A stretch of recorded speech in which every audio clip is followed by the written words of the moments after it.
आज प्यारे बाबा सारी मुरली में एक ही विशेष पॉइंट्स हम सबका ध्यान खिंचवा रहे हैं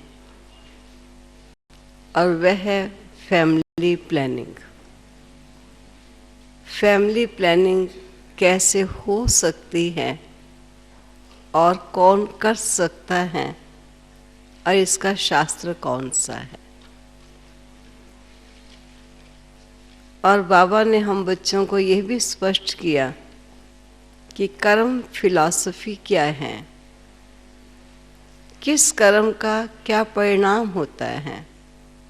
जैसे कुछ समय पहले बाबा ने ये सुनाया था कि बच्चे देह में आओ, फिर स्वयं को देह से अलग हटकर अपनी अशरीरी स्थिति में स्थित हो जाओ, पुनः देह में आओ, फिर अपने सूक्ष्म स्वरूप में स्थित हो जाओ। इस प्रकार देह में आना और देह से अलग हट जाना, यही वर्तमान समय का आपका अभ्यास सत्यों की सृष्टि में इच्छा से शरीर लेना और इच्छा से शरीर तजना ये हो सकेगा, क्योंकि आपको देह में आना और देह से अलग हट जाना इसका अभ्यास हो चुका है। इस अभ्यास को बच्चों को बढ़ाना चाहिए। और कर्म फिलॉसफी पर बाबा सुना रहे हैं, किस कर्म का क्या फल होगा, ये बहुत सुंदर रूप से आज महावाक्यों में बाबा ने सुनाया है। आज के महावाक्यों में सार है वाणी का, मीठे बच्चे, बाप का कर्तव्य है कांटों के जंगल को खलास कर फूलों का बगीचा बनाना। इससे ही नंबर 1 फैमिली प्लानिंग हो जाती है।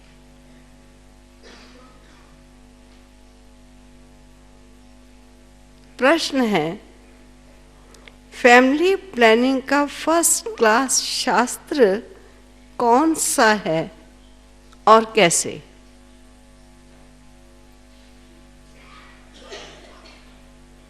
सोच लीजिए, फर्स्ट क्लास शास्त्र कौन सा है और फिर कैसे? उत्तर में बाबा ने कहा हुआ है, गीता है फैमिली प्लानिंग का फर्स्ट क्लास शास्त्र, क्योंकि गीता द्वारा ही बाप ने अनेक अधर्म विनाश कर एक धर्म स्थापित किया। गीता में ही भगवान के महावाक्य हैं, काम महाशत्रु है। जब काम शत्रु पर जीत पा लेते हो तो फैमिली प्लानिंग स्वतः ही हो जाती। तब फैमिली प्लानिंग स्वतः ही हो जाती है। ये एक बाप का ही काम है, किसी मनुष्य का नहीं है।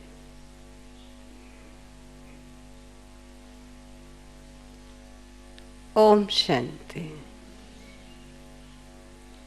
शिव भगवानो वाच्य सबसे पहले बुद्धि में आए कि शिव प्यारे बाबा हम बच्चों को सुनाने जा रहे हैं। शिव भगवानो वाच्य, बाप बैठ रूहानी बच्चों को समझाते हैं। इस दुनिया को तो आसुरी दुनिया जरूर कहेंगे। ये रूहों को रूहों के पिता बता रहे हैं। इस दुनिया को आसुरी दुनिया जरूर कहेंगे, नई दुनिया को दैवी दुनिया कहेंगे। दैवी दुनिया में मनुष्य बहुत थोड़े रहते हैं। अब ये राज भी किसको समझाना चाहिए? जो फैमिली प्लानिंग के मिनिस्टर होते हैं उनको समझाना चाहिए। कैसे समझाओ? बोलो, फैमिली प्लानिंग की ड्यूटी तो गीता के कथन अनुसार एक बाप की ही है। गीता को सब मानते ही हैं। गीता है ही फैमिली प्लानिंग का शास्त्र। ये दुनिया में कोई नहीं कहते, ये प्यारे बाबा ही स्पष्ट करते हैं कि यही एक शास्त्र है जो फैमिली प्लानिंग का शास्त्र है। गीता से ही बाप नई दुनिया की स्थापना करते हैं। ये तो ऑटोमेटिकली ड्रामा में उनका पार्ट नूंदा हुआ है। बाप आकर के आदि सनातन देवी देवता धर्म की स्थापना करते हैं अथवा प्योर नेशनैलिटी की स्थापना करते हैं। अपने को देवी देवता धर्म का ही कहेंगे। गीता में भगवान साफ बताते हैं, क्या स्पष्ट बताते हैं कि मैं आता ही हूं एक धर्म की स्थापना करने, बाकी अनेक सब धर्मों का विनाश करने। तो इससे फैमिली प्लानिंग नंबर 1 हो जाएगी। सारी सृष्टि पर जय जयकार हो जाएगी और एक आदि सनातन धर्म की स्थापना हो जाएगी। अब तो बहुत मनुष्य होने के कारण क्या हो गया है, मनुष्य बहुत हो गए हैं, बहुत किचड़ा हो पड़ा है। वहां के जानवर, वहां के पक्षी आदि सब फर्स्ट क्लास होंगे, जो देखने से ही दिल खुश हो जाए। डरने की बात ही नहीं है। यहां तो कईयों को देखते तो हैं लेकिन डर लगता है, चोंच भी मार सकते हैं, काट भी सकते हैं, लेकिन वहां कोई डरने की बात ही नहीं है। बाप बैठ समझाते हैं, तुमने मुझे बुलाया ही इसलिए है। किस लिए बुलाया? कि आकर फैमिली प्लानिंग करो। किन शब्दों में हमने कहा? अर्थात पतित फैमिलीज को वापस ले जाओ और पावन फैमिली की स्थापना करो। पतित पावन कहा तो इससे स्पष्ट है, पतित फैमिलीज को वापस ले जाओ और पावन फैमिलीज की स्थापना करो। तुम सब कहते थे बाबा आकर पति दुनिया खलास कर नई पावन दुनिया बनाओ। जब मनुष्य इस दुनिया में कई बार दुखी होता है किसी प्रकार की समस्याओं से, तब भी कहते हैं भगवान अब तो ले जाओ, इस दुनिया का सुधार होना चाहिए। तो बाबा कहते सुधार होगा तो अनसुधरेलों को सुधार कर ले जाऊंगा ताकि वहां बैठ सके, और जो सुधरे अपने पुरुषार्थ से वो राजधानी में आ सके। ये बाप की प्लानिंग है। देखने से ही दिल खुश हो जाए। लक्ष्मी नारायण को देखने से तुम्हारी दिल खुश होती है ना, क्योंकि ये हम सब का एम एंड ऑब्जेक्ट है। तो होती है या नहीं वो तो आप सब समझ सकते हैं, लेकिन बाबा कहते होती है, होनी ही चाहिए। लक्ष्मी नारायण को देखने से तुम्हारी दिल खुश होती है ना। वहां तो यथा राजा रानी तथा प्रजा सब फर्स्ट क्लास होते हैं। तो ये फैमिली प्लानिंग की युक्ति ड्रामा में नूंदी हुई है। तुम बच्चों को समझाना है। परलौकिक बाप तो सच्चों की प्लानिंग फर्स्ट क्लास करते हैं, कांटों के जंगल को ही खलास कर देते हैं। इस सारे बम्भोर को आग लग जाती है। ये धंधा तो बाप का ही है। तुम कुछ भी नहीं कर सकते हो, कितनी भी मेहनत करो, सक्सेसफुल कोई हो नहीं सकता है। बाप कहते हैं, जिस काम विकार को तुम अपना मित्र समझते हो वह बड़ा भारी दुश्मन है। अथॉरिटी से अथॉरिटी वाला बाबा बोल रहे हैं। ये बड़ा भारी दुश्मन है। बहुत हैं जो उनके मित्र बन जाते हैं। बाप ऑर्डिनेंस निकालते हैं, तुम इस पर विजय पहनो, तुम समझाओ। बाप कहते हैं, काम महाशत्रु है। विचारों को पता ही नहीं है कि फैमिली प्लानिंग कैसे हो रहा है। ये तो कल्प कल्प बाप करते हैं ड्रामा अनुसार। फिर ये होना ही है। सत्संग में बहुत थोड़े मनुष्य होते हैं, इसमें फिक्र की कोई बात नहीं। बाप प्रैक्टिकल में ये काम कर रहे हैं। वो लोग कितना माथा मारते हैं। एजुकेशन मिनिस्टर को भी समझाओ, अभी के कैरेक्टर्स कितने खराब हैं। देवताओं के कैरेक्टर्स कितने अच्छे हैं। तुम बेपरवाह होकर वाणी चलाओ, बोलो। ये कोई तुम मिनिस्टर का काम नहीं है। ये तो ऊंचे ते ऊंचे बाप का काम है।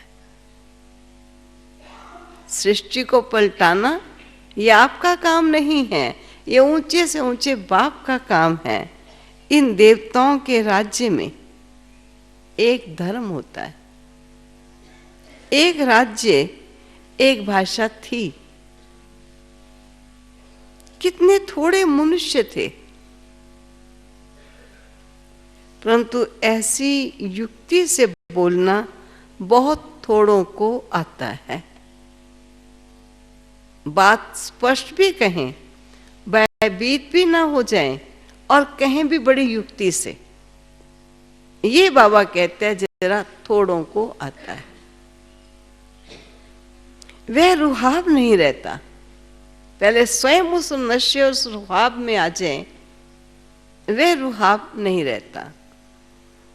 उनको ये लक्ष्मी नारायण का चित्र दिखाना चाहिए। यह फैमिली प्लानिंग बाप ने ही की थी और अब फिर कर रहे हैं। इनके राज्य की स्थापना हो रही है।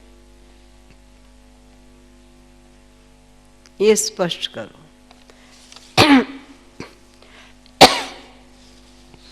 बाबा ने कहा है, ये लक्ष्मी नारायण का चित्र हमेशा फ्रंट में रखो और बत्तियां आदि खूब लगाओ। प्रभात फेरी में ट्रांसलाइट का चित्र हो, क्योंकि इंडिया में एक सिस्टम है सर्विस का। कई बार जब शिवरात्रि विशेष आती है तो कुछ स्थानों पर शिवरात्रि से पूर्व लगभग 15-20 दिन पहले हर एक एरिया में सब भाई बहन इकट्ठे होकर बहुत सुंदर लाइन बना करके हाथ में शिव बाबा के झंडे और छोटे छोटे स्लोगन्स ले करके और माइक कार में लगाकर शिव बाबा की महिमा के गीत गाते और खड़े होकर स्थान स्थान पर शिव बाबा की पहचान देते और कार्यक्रम की सूचना देते। तो बाबा ने इस बात पर कहा, उसे कहते हैं प्रभात फेरी। तो बाबा ने कहा प्रभात फेरी में ये ट्रांसलाइट का चित्र हो जो एकदम क्लियर कोई भी देख सके। बोलो, हम यह फैमिली प्लानिंग कर रहे हैं। यथा राजा रानी तथा प्रजा, डीटी डायनेस्टी की स्थापना हो रही है। बाकी सब विनाश हो जाएंगे, जो नहीं होंगी दिव्यता में आत्माएं वो खत्म हो जाएंगे, शरीर चले जाएंगे। तुम कहते भी हो कि हे पतित पावन आओ, हमको पावन बनाओ, सो तो बाप ही बना सकते। एक देवी देवता धर्म ही पावन होता है, अब बाकी सब खत्म हो जाते। जो पावन नहीं वे खत्म हो जाते हैं। बोलो, शिव बाबा के हाथ में ही प्लानिंग है, ये कार्य शिव बाबा का ही है।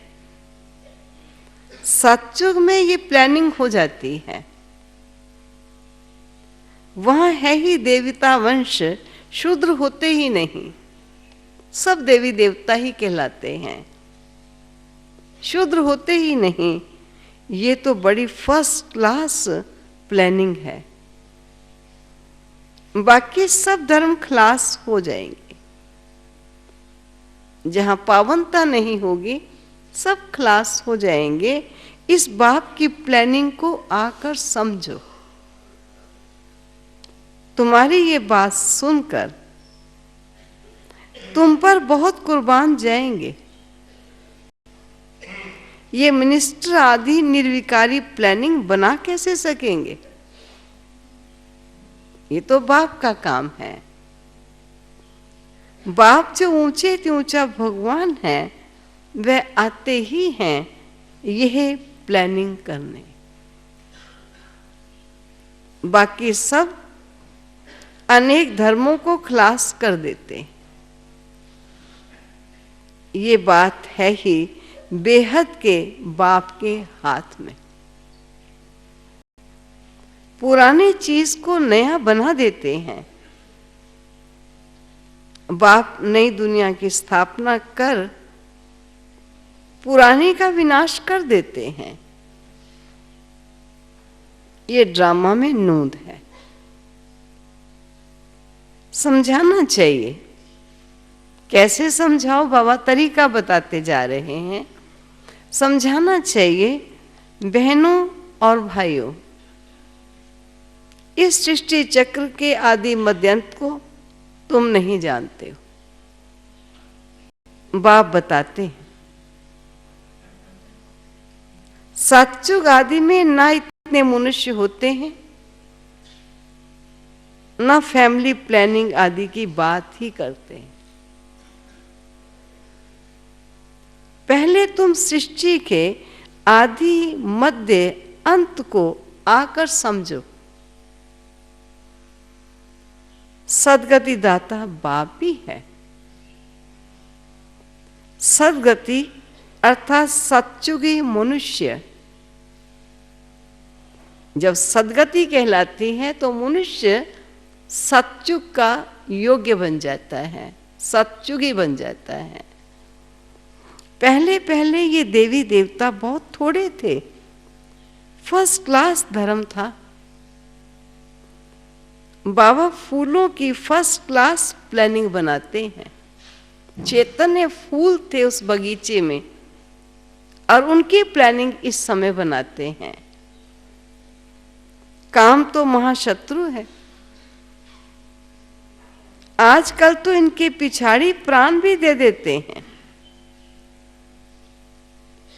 कैसे?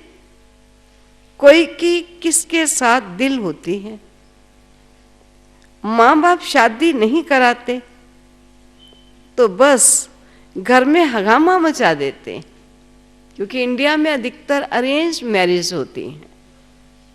और अगर किसी का किसी अन्य जात बिरादरी वाले से लव हो जाए और वो ये कहे मुझे इनसे ही शादी करनी है, तो घर में बहुत कलह क्लेश हो जाता है।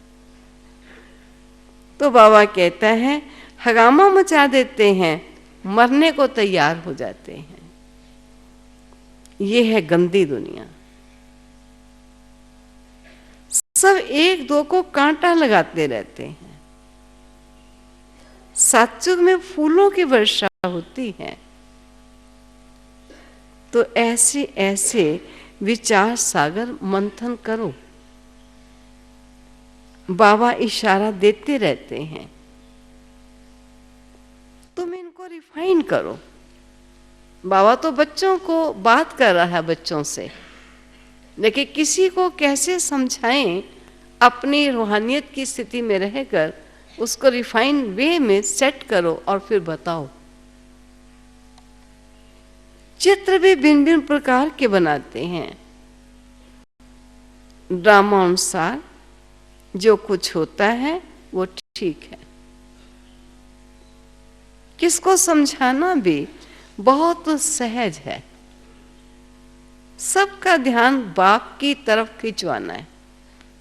बाबा क्या कह रहे हैं, उनकी क्या प्लानिंग है, कैसे पुरानी सृष्टि को नई सृष्टि कौन बना सकता है, सबका ध्यान उनकी तरफ खिंचवाना है।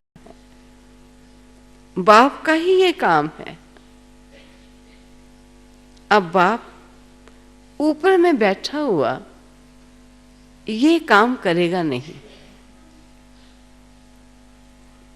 कहते भी हैं जब जब धर्म की ग्लानि होती है, आसुरी राज्य होता है, तब तब आकर इन सबको खलास कर दैवी राज्य की स्थापना करता हूं। मनुष्य तो अज्ञान नींद में सोए पड़े हैं। ये सब विनाश हो जाएगा। जो निर्विकारी बनते हैं उनकी ही फैमिली आकर राज्य करती है। निर्विकारी ही एक परिवार बन जाता है और वही फैमिली आकर राज्य करती है। गायन भी है, ब्रह्मा द्वारा स्थापना किसकी? इस फैमिली की, इस पवित्र फैमिली की। ये प्लानिंग हो रही है। ब्रह्मा कुमार कुमारियां पवित्र बनते हैं तो उनके लिए जरूर पवित्र नई दुनिया चाहिए। ये पुरुषोत्तम संगम युग बहुत छोटा है। इतने थोड़े समय में कितनी अच्छी प्लानिंग कर देते हैं। बाप सबका हिसाब किताब चुकतू कराए अपने घर ले जाते।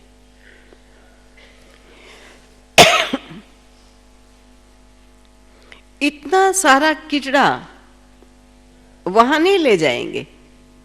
जो इस समय तमोगुनी प्राणी बन चुका है, इतना सारा किचड़ा बन चुका है, इन सब को घर नहीं ले जाएंगे।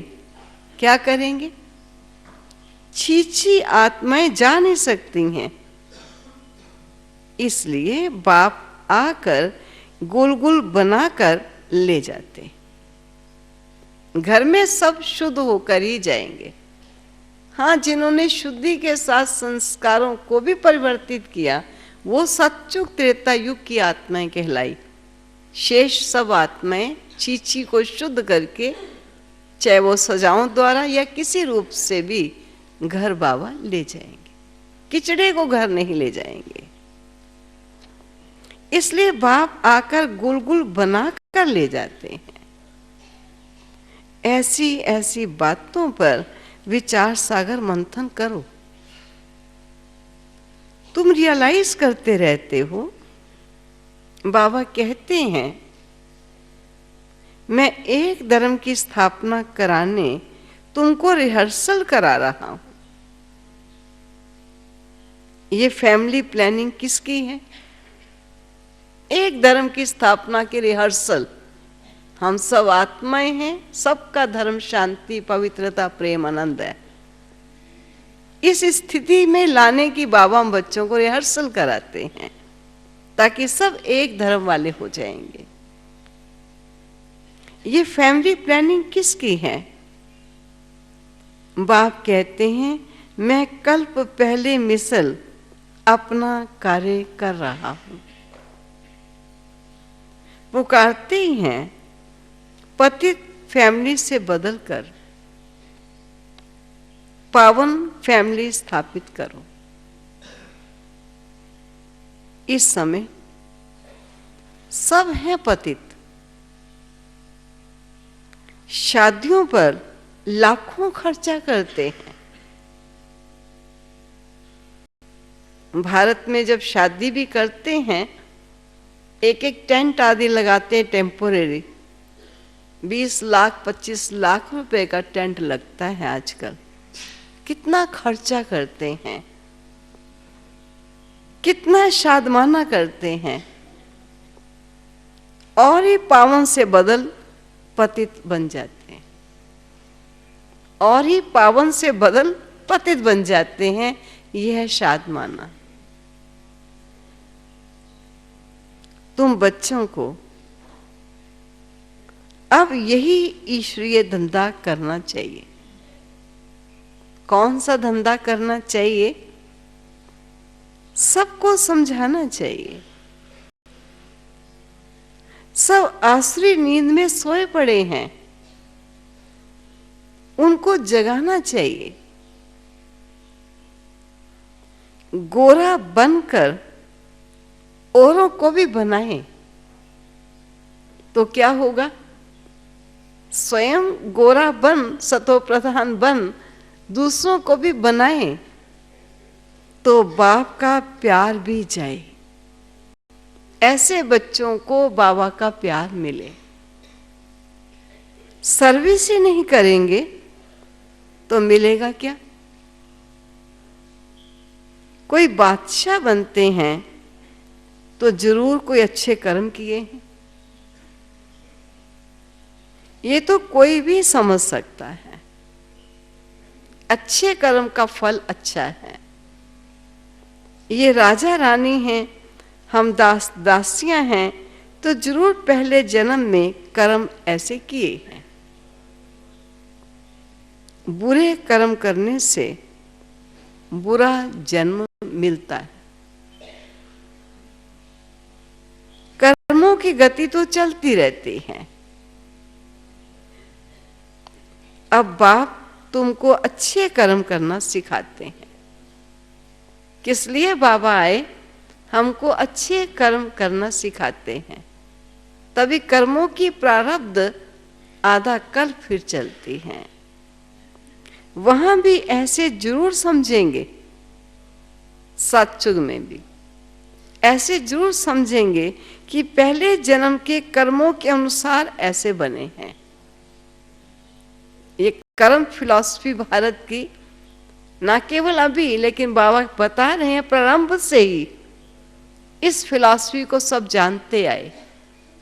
ये जरूर समझेंगे कि कर्मों के अनुसार ऐसे बने हैं, बाकी क्या कर्म किए हैं वह नहीं जानेंगे। कर्म गाए जाते, गायन कर्मों का होता है। कर्म गाए जाते हैं। जितना जो अच्छा कर्म करते हैं वह ऊंचा पद पाते हैं। तभी संसार में कहते हैं कोई चाम को प्यार नहीं करता, काम को प्यार करता है। था चमड़ी को कोई नहीं प्यार करता है, उसके कर्तव्य को प्यार करते हैं। जितना जो अच्छा कर्म करते वह ऊंचा पद पाते। ऊंच कर्मों से ही ऊंच बनते हैं।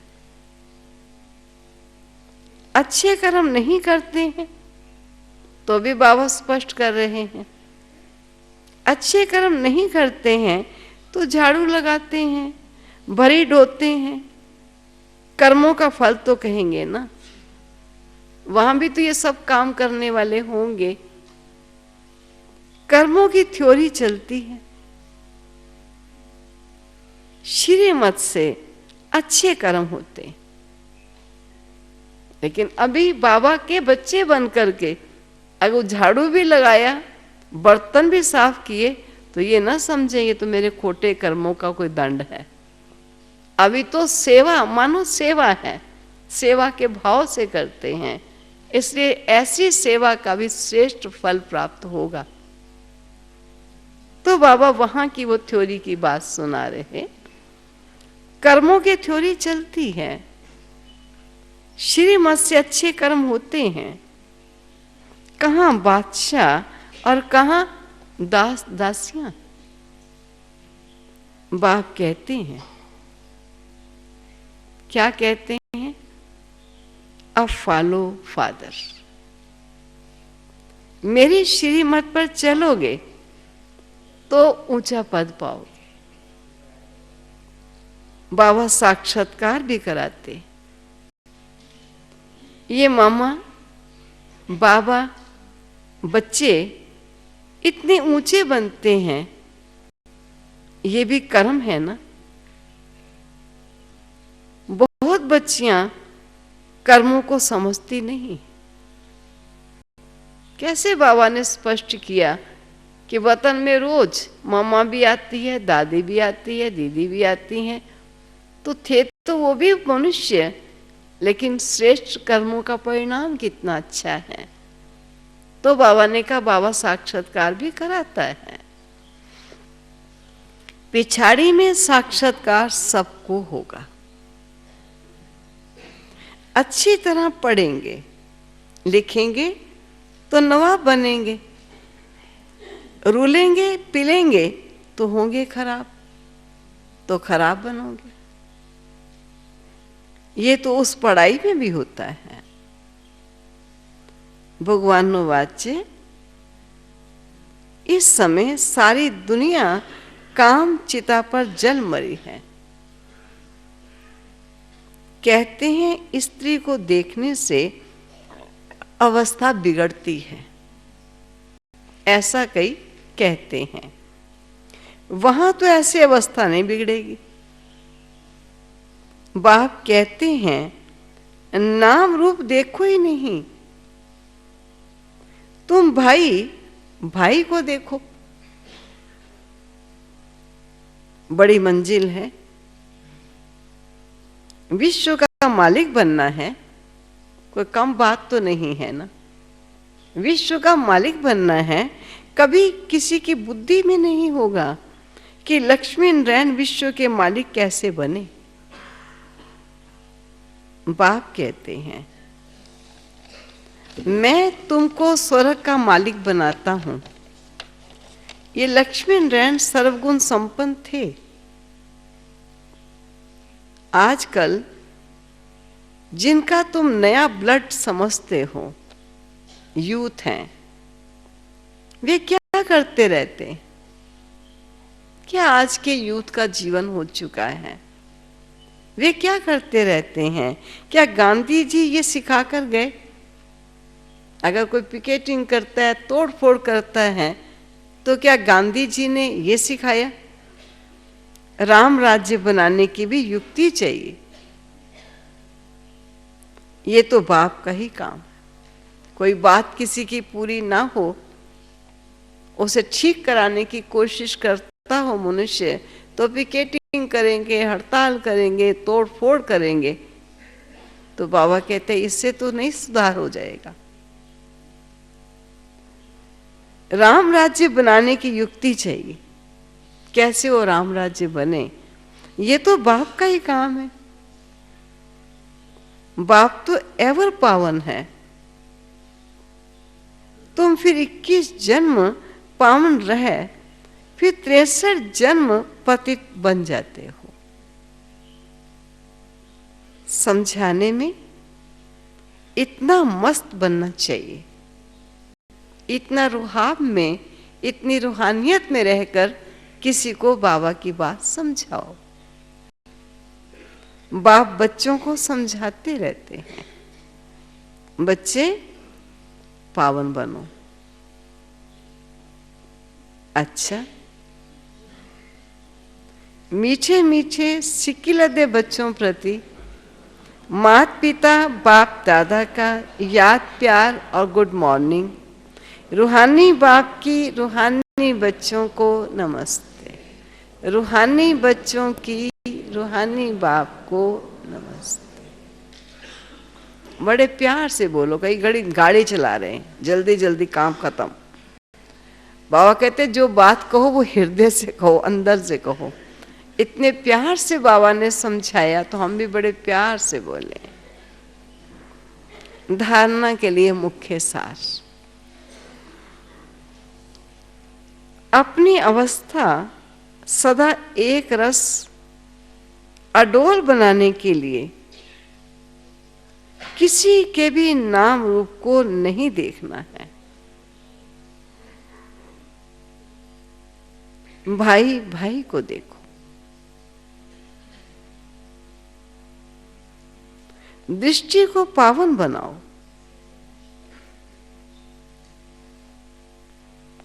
समझाने में रुहाब धारण करो।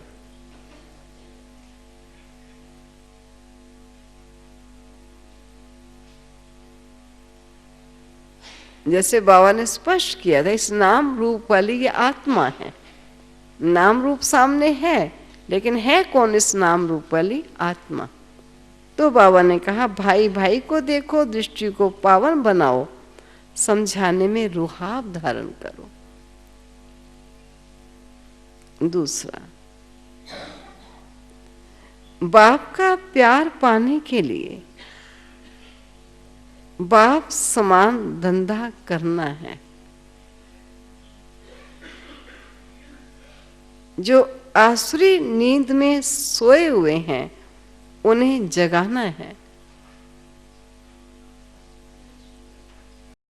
गोरा बनकर दूसरों को बनाना है।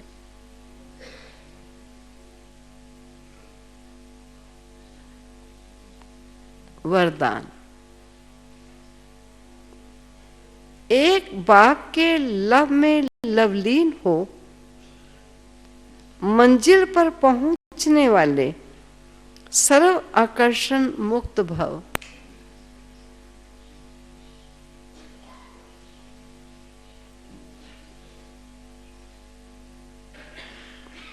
बाप दादा बच्चों को अपने स्नेह और सहयोग की गोदी में बिठाकर मंजिल पर ले जा रहे हैं।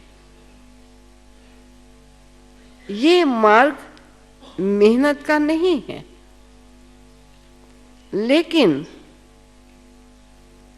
जब हाईवे के बजाय गलियों में चले जाते हो या मंजिल के निशाने से और आगे बढ़ जाते हो तो लौटने की मेहनत करनी पड़ती है। मेहनत से बचने का साधन है एक की मोहब्बत में रहो, एक बाप के लव में लीन होकर हर कार्य करो तो और कुछ दिखाई नहीं देगा। सर्व आकर्षणों से मुक्त हो जाओगे। स्लोगन है, अपनी खुश नसीबी का अनुभव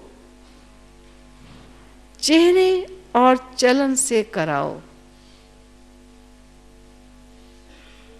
अपनी खुशनसीबी का अनुभव चेहरे और चलन से कराओ।